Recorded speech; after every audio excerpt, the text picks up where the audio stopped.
Welcome to School Attendance Beyond the Percentage, the podcast where we go beyond the raw numbers to explore the real stories, strategies, and innovations that are shaping the way we understand and improve school attendance.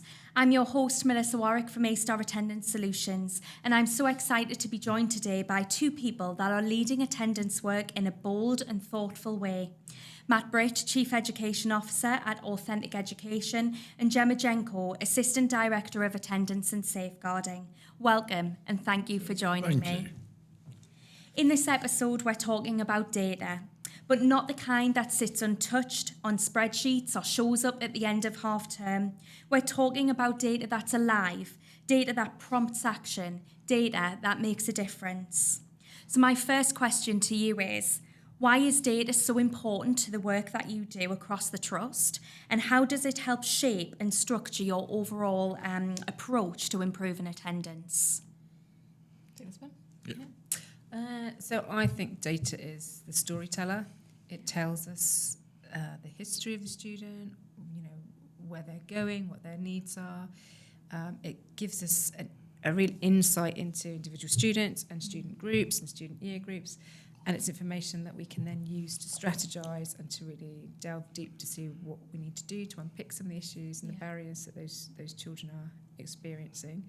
It throws us unexpected trends that we might be on one path and go, well, hang on a minute, that's not working, that's not right, we need to focus somewhere else. I think we're in a position now we have really visual data. Yep. And I think that's really impactful because it's not spreadsheets with lots of data on it. You show it up and you can see the graphs with the ups and the downs, and it's much more visual, and I think it connects with people more. Mm-hmm. So I think it's the tool that gets people talking, and I think that's the important role that data has for us. It also tells us about the context we're really facing against what we might perceive it to be. So when we first began our journey with Authentic, we were very worried about post-COVID, the students who were completely non-engaging. And we became sort of almost rabbit-holed for the first half term of our work together, with battling with the different local authorities to find solutions. And what we didn't pick up until we got our data profiling in and we began to work with A-Star Attendance was the picture in terms of the students who are 80 to 90% and how crucial that work is with those that are already there and can go forward. So we found, obviously, by flipping it on its head and looking at it in that way, we got the inroads and the systems in place, which then meant when we were going back to reignite those families who are, non-attending, maybe have been EHE and then brought back in, but just not engaging. We found those strategies were better embedded and stronger, and we also had a bigger tipping point within the school.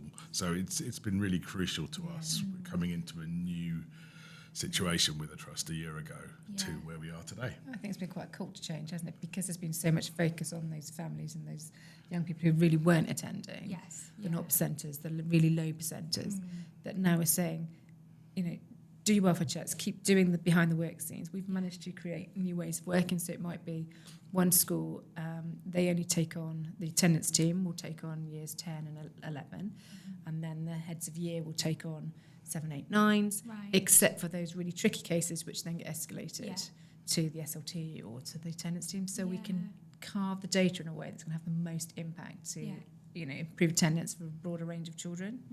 Definitely, and I think it allows you to see what's going on and see kind of what's behind it, because as you say, when you've got those dashboards, when you've got those visuals, you can see the data in new ways, and it gives you them fresh eyes. And I imagine sometimes some surprising things begin to surface when you look at things and you think maybe you need to focus in one area, but actually because of data you need to look in a different area.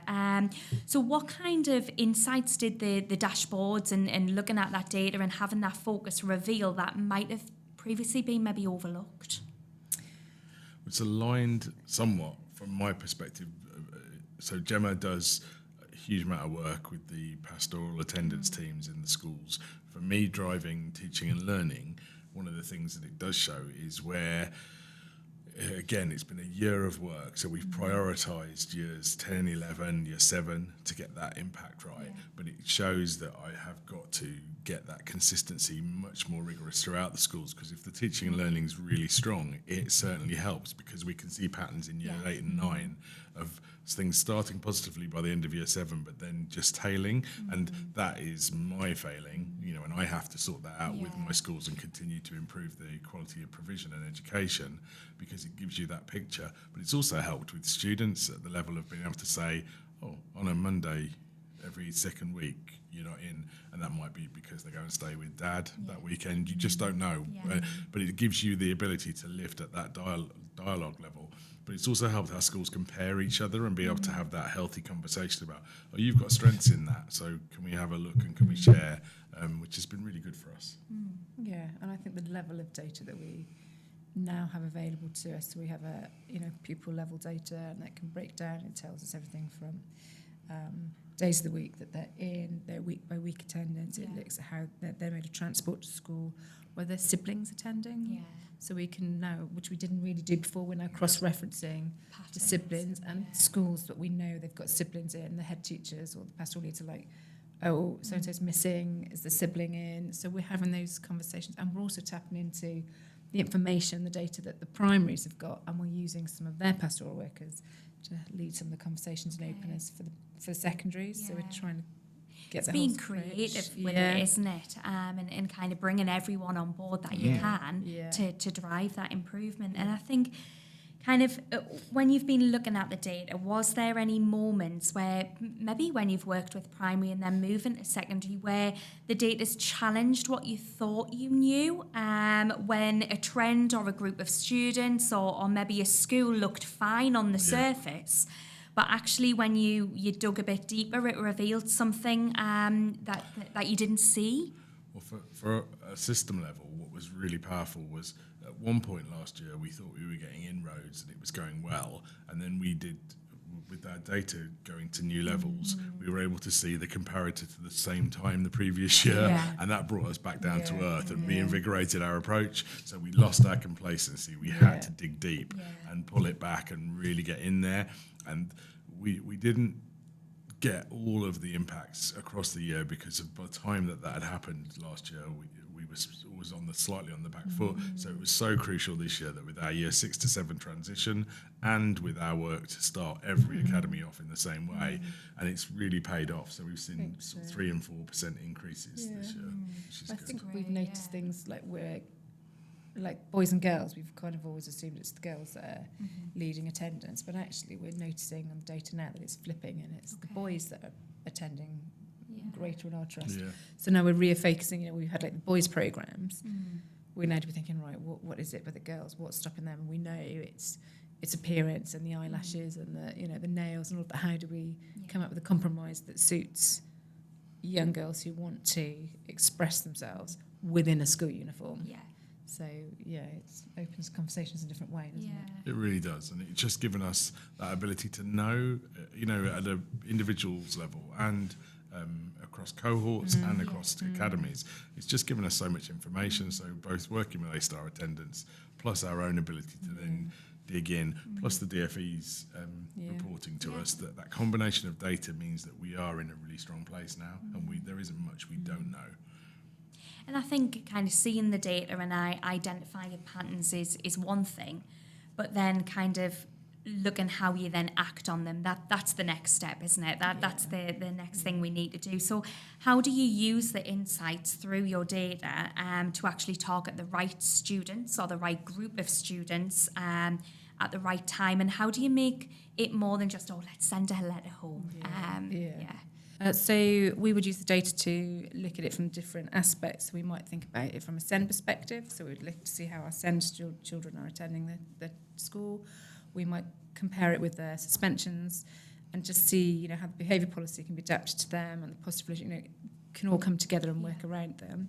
We've introduced inclusion panels, which are new this term, where we include the director of SEND and our head of AP SEND and myself, and we will work with the school team, and we literally go through the list of the students we've identified, and we will look at all the support around them, and we will challenge them and say, well, what's happening here? Have you done anything about this? What's happening there? What support have you done this? What do you need us to do to support you to remove those barriers? So it's very much a supportive approach, but it does mean it's really targeted intervention for students that perhaps were overlooked before as just poor attenders. Yeah. Now we're getting underneath Underneath the surface. yeah, exactly. Yeah, definitely. And I think kind of it needs to be data informed. We do need to have that data, but it needs to be human centered as well in everything that we do. So for us, that's been one of the key things that Gemma gets out. So in her role as assistant director, she could be sitting there just looking at the data and sending out missives, but that's not what it's been about. Really, for us, what's been crucial is that Ian, who produces our data, that works with you, A-star attendance, and also with Gemma, both of them are on the ground in the schools, working with the attendance teams, working with the leadership teams, so that we can have those important discussions that take the data from the abstract to the human, so that there's impact. And that's been what has been crucial with it, is that not only do you sort of talk the talk and you share the picture, but then you go and walk it with them and tell them, this is how it feels, I'm picking up this, things they might not see because you've got teaching and learning team, pastoral team working within one setting, not realising the impact and the little sort of incongruencies, I think is the word I'm looking for, and where things just don't sit comfortably. And you've picked up on those things and challenged. So it's really starting to make inroads. But it was a difficult first year, wasn't it? Trying to get the data, put the challenge in, get them on board and to begin to really use it. What really impressed me was the way they used it for the transitions for year 6 to 7, that they looked in to find those vulnerable students before they arrived to do that work. And that's been really powerful, and it's meant that our year 7s are really hitting the ground running. So I think this is a strategy that will have impacts for the long term as well. I think because they've embraced the data, they're finding where it stops short for them. So then they're going to Ian, our head of data, and saying, it would be really great if we could just add this bit of knowledge to the student, and this bit and this bit. So Ian now has a list of extra additional bits we want to write down to, like I've suggested, what if we do to help the truancy, what if we do it right down to subject level. So we're going as deep as we can whilst it's all meaningful, but all these suggestions are coming through from the principals and the teams that are using the data, so they've got a bit of ownership. So I think that's helping them understand and use the data, and because they're seeing wins from it, I think that's really helping them. Definitely. And I mean, that's certainly what we do at A-Star. We get feedback from schools of what they need, and we develop our system to make sure it meets needs. And you get that from people that are working on the ground, doing their job day in and day out. Absolutely. So kind of in terms of examples of, because as I say, our listeners do like to listen to things that they think, I can take that and use that within my school. Have you got any examples of creative or forward-thinking interventions that the trust has tried, maybe ones that came directly out of what the data was showing you that's really improved attendance within your academies? Mental health has been a big factor that comes out in the data. So we do know that students struggle a lot with EBSA, with anxiety, aside from the deeper mental health conditions. We've linked in with mental health schools team, and we're creating a project that's peer-led with them. So for the whole of this academic year, where we're identifying students who don't necessarily have to have had mental health, but are empathetic towards mental health, may have experience in their families or whatever, and students with good, not amazing, but good attendance, but they can feel that sense of belonging. They're the kind of cohort of student that we're looking at to be those ambassadors, to help build their resilience, but also to be that kind of peer supporter for their peers, and to have those conversations to help build their resilience and to understand some of those barriers, but also feed it back to school to help shape some of our policies and practices that will help bring young people in. What else have we done? We've done all sorts around. The inclusion panel's really good. That's really driving a sector we hadn't really given much attention to prior to this year. AP, we've really focused on our AP students. So we noticed that some schools would put students on AP, but they didn't have really good reintegration plans. So we've tightened that process as a result of the data, because it's telling us actually it's not having the impact that you want. So why would we keep doing the same thing. Yeah, So we're absolutely. tightening those restrictions, bringing them back in Yeah. much sooner. So it has flagged areas where we know it's not been working, and we can. I think just that whole focus and awareness of data across the academies, it's not innovative in that it's not an example I can give, but I can say that by sharing it and everybody owning it, it's beginning to become sort of embedded into the DNA of all of our academies, and they're seeing some incredible impacts from a position a year ago where we felt quite despondent about where we were, and we were putting a lot of effort in collectively with very little impact. Yeah. And I think for us, the data, and we had a new head of data, we took on A-star attendance, the two things kind of grew together and have just empowered the system so that we've been able to focus in the right areas and make those impacts. And a year later, we're starting to see real inroads being made. We can see tangible improvement. We've got more and more academies that are at and above the national benchmark for attendance for their phase, whether it's special, primary, secondary. And our secondaries, which was the one for us that was really difficult, are starting to push through the 90% barrier, which, given they were down at 82, 84% when we started this work, it's been a huge shift forward. But there's still a long way to go, and it will only be by continuing to be that proactive and rigorous, and looking for strategies that are truly creative. So, we've got community hubs that are going in. We're looking to get minibuses to go out and collect. One of our church schools is looking to also set up with minibuses its own collection service to go around and pick up families who might want a Christian education but live all over Weymouth. So that they're in a position that they can connect with families who have an engagement wish for that school. And it's just being as creative as possible to facilitate, to get that right, plus the focus on positive relationships and making sure that our academies don't mess up by driving hard on students and pushing them away when they think they're trying to make things better, and actually looking at the whole child. And that matters because the data is constantly scrutinised by senior leadership It's teams. live, isn't it? It's So it's live. live. It's continually updating. I think the house systems as well have helped really because the house teams look at their students and focus on the attendance across the house, so they can see those trends going all the way through, and the impact of tutor time. When tutor time is really effective, it's really powerful, and when it's not effective and someone's just literally filling in the register and not building those relationships or asking someone, how did your weekend go, or it's nice to see you in, if you're not making those efforts, then you're not going to get the impacts and results, because it's the bit that we touched on in our previous podcast about belonging that matters. So the data can do so much, and then you've got to enact it.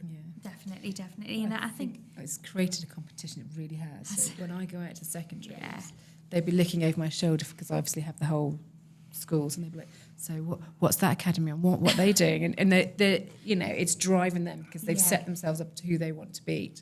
So that has helped. So that's healthy, isn't it? Healthy It is, and competition, I think kind of in all kind of aspects of managing attendance, whether we're comparing ourselves to national, to regional, to local, to other skills within our trust, we do want to set those benchmarks and we want to beat those, really.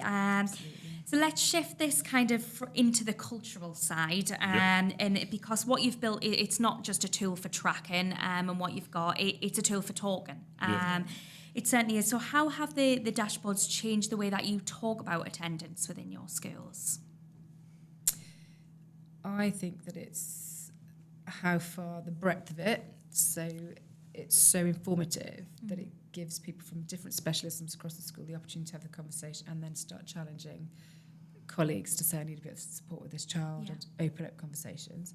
I think when you have your SLT meetings on the agenda, rather than just having attendance, you can be saying, right, this week's data, I've seen a real spike on Tuesdays, attendance is poor, what's going on, let's look at that, and have some actions and have real discussion about it. Send children, what's going on with send children? They haven't moved since last week. I thought we were doing X, Y, and Z. What's had impact, what hasn't?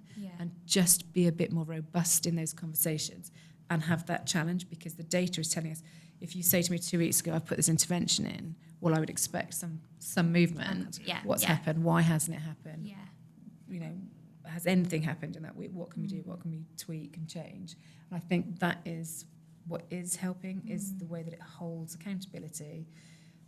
It helps people to thinking about it in a way that it's so visual that you can't get away from seeing the green lines or the red lines, you know, and it kind of works to people in different ways, but it is that story behind it, and it's driving the conversation. Really early as well, spotting the drop-off where somebody's gone. You can see that, and they can tackle that and see that early.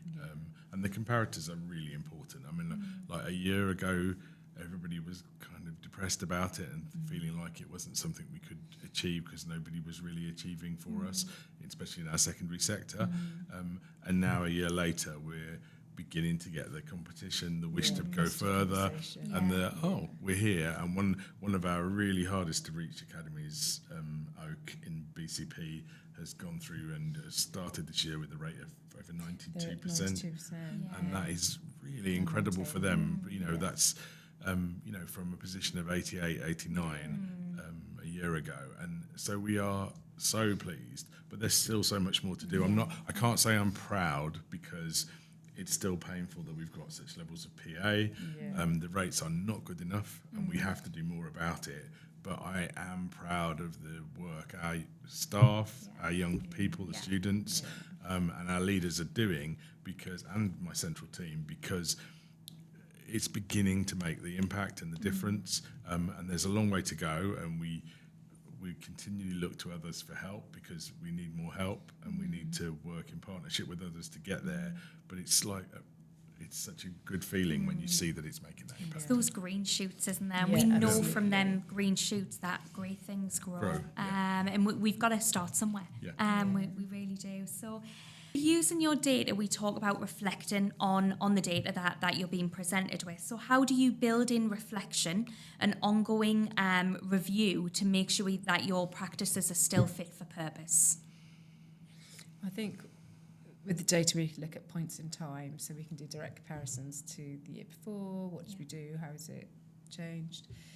I think because it's live, we can see if the interventions are having impact, and if they're not, then we have to stop and think, why isn't it having, what's changed, or what's happened? If we notice a year group, well, we talked earlier about the years 7 to 8, we're noticing in one of our schools, it's year 7 they were brilliant, year 8 suddenly it's starting to decline quite rapidly. What's going on? So it kind of forces you to stop and have that reflection time. You can't afford not to have it. You have to stop, think, reassess, and then do that deep dive into exactly who are these students, which bands can we focus on and push, which individuals need something separate and something different.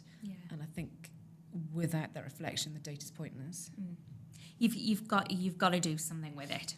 When you present it with it, you can't just sit and look at it and hope that it's going to change. You've got to do something tangible behind it. So how do you ensure that the dashboards stay useful and responsive to the changing needs? So whether that's in terms of new risks or challenging student needs, or even an evolving policy that you might have. Well, we've got a really strong head of data who's constantly working with Gemma, with all of our principals, to take their reflections in and tweak the system, and that updates itself. We share with A-star attendants any ideas we have, because A-star attendants are really good at reflecting and will work with us to find the solutions we want. So I think all of those things mean that our system's alive and making impact, but also we constantly look to challenge ourselves, because last year, again, I keep going back, but we left it too long in that autumn term. We were very not proactive, we were reactive, and by the time we'd reacted without the data, we'd lost so much ground that the rest of the year was like treading through treacle. Even though we were making impacts, it didn't make an end impact. So we don't let things run longer than a week, 2 weeks now, because we can see it straight away. We hit it straight away. It's making a difference. Still a long way to go. And some trusts would look at our data and say, it's not where we are. But for us, from where we've come from, that's a really strong place to be as a footing 12 months in. And you can see the impacts. And in 12 months' time, we'll be there at and around the national in all of our settings, which will be what we need. And then we can go beyond it, because that's our next step, is to really excel. And we'll have to tweak it again then, because we'll have to change what we do to get that last 5%. And I think it's innovation. It's not just about tech. It's about the mindset as well, of those that we're working with and of our students, and being willing to question, adjust and improve is really important. Matt, Gemma, thank you both so much for Thank you. joining me for this episode of School Attendance Beyond the Percentage. You've shown that when data is used well, that it's not just a tool for accountability, it's a tool for equity, innovation and student wellbeing as well. To our listeners, if today's conversation has got you thinking differently about how you use data in your school or trust, we would love to hear from you. This has been School Attendance Beyond the Percentage. Until next time, stay curious, stay compassionate, and keep going beyond the percentage.